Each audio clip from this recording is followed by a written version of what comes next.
Hello, আসসালামু আলাইকুম। সবাই কেমন আছো? আশা করি সবাই অনেক ভালো আছো। আমি অনেক ভালো আছি। এই যে দেখো, আমি চলে যাচ্ছি আজকে আমার বাসায়। আজকে 27 দিন পরে যাইতেছি আমার বাসায়। তো এই যে আমি সব গুছাই নিছি। আর এইদিকে দেখো, আমার ছেলে হলো গিয়ে আমার সাথে যাবে।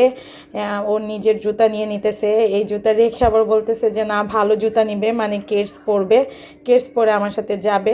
কিন্তু আমার ছেলেটাকে রেখে যেতে আমার অনেক খারাপ লাগতেছে। ওকে কিভাবে নিয়ে যাবো? ওর আম্মুকে ছাড়া থাকতে পারে না, এখন অনেক ছোট, বেস্ট ফিডিংয়ে আছে। তো এর জন্য ওকে রেখেই যাইতে হবে। এই যে ওকে ফাঁকি দিয়ে আমরা নিচে চলে আসছি, এখন চলে যাব বাসায়। এই যে আমার হাজব্যান্ড হলো গিয়ে সিএনজি দেখতেছে, সিএনজি নিয়ে তারপরে এখন মানে আমরা রওনা দিব। তো যাই হোক, এই যে আমরা চলে যাইতেছি বাসায়। দেখো, তো আজকে 27 দিন পরে বাসায় যাইতে একটু খারাপ লাগতেছে, কারণ এতদিন বাসায় মানে আম্মুর বাসায় ছিলাম সবাই একসাথে। তো গেলে পরে খুবই মিস করব সবাইকে, অনেক খারাপ লাগবে, একা একা লাগবে। তো যাই হোক, আমি তো বড় আম্মুদের সাথে থাকি, এর জন্য বেশি খারাপ লাগে না। এই দেখো চলে আসছি বাসায়। আর এদিক দিয়ে হলো গিয়ে আমার ভাগনা ভাইস্তারা সব নিচে নামছে, আমি আসছি এটা উপর থেকে দেখে। তারপরে এই যে আগে চলে আসছি বড় আম্মুর ঘরে। তো জ্যাঠা খুবই অসুস্থ ছিল, জ্যাঠাকে দেখতে আবার মেজো আপু ভাইয়ারা সবাই আসছে। তো এর জন্য আমি এখানেই আগে চলে আসছি, আগে বড় আম্মু জ্যাঠার সাথে দেখা করে পরে আমি উপরে যাব।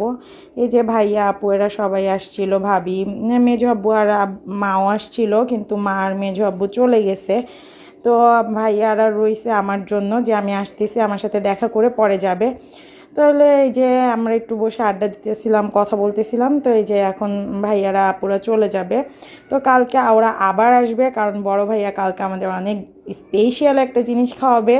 তো সেটা আমি তোমাদের সাথে পরে শেয়ার করব, যে বড় ভাই আমাদেরকে কি খাওয়াবে। এতদিন বড় ভাইয়া খায় নাই, আমাদের জন্য রেখে দিছে যে সবাই আমরা একসাথে হলে পরে খাবো। আর আমি যেহেতু বাড়িতে ছিলাম, এর জন্য একসাথে হওয়া হইতেছিল না, এর জন্য বড় ভাই এতদিন অপেক্ষা করছে। তো এই যে এখন মেজো আপু, তারপরে মানে ছোট ভাইয়েরা সবাই চলে গেল, বড় আপু এখন বাসায় চলে যাবে। আর এই দেখো, আমিও বাসায় চলে আসলাম। আর 27 দিন পরে এসে আমার বাসার কি অবস্থা, এত নোংরা আর এত হলো গিয়ে এলোমেলো অবস্থা ছিল, এটা কতদিনে গুছাবো আমি জানি না। তো যাই হোক, আজকে ভিডিওটা এই পর্যন্ত ছিল। সবাই ভালো থাকো, আল্লাহ হাফেজ।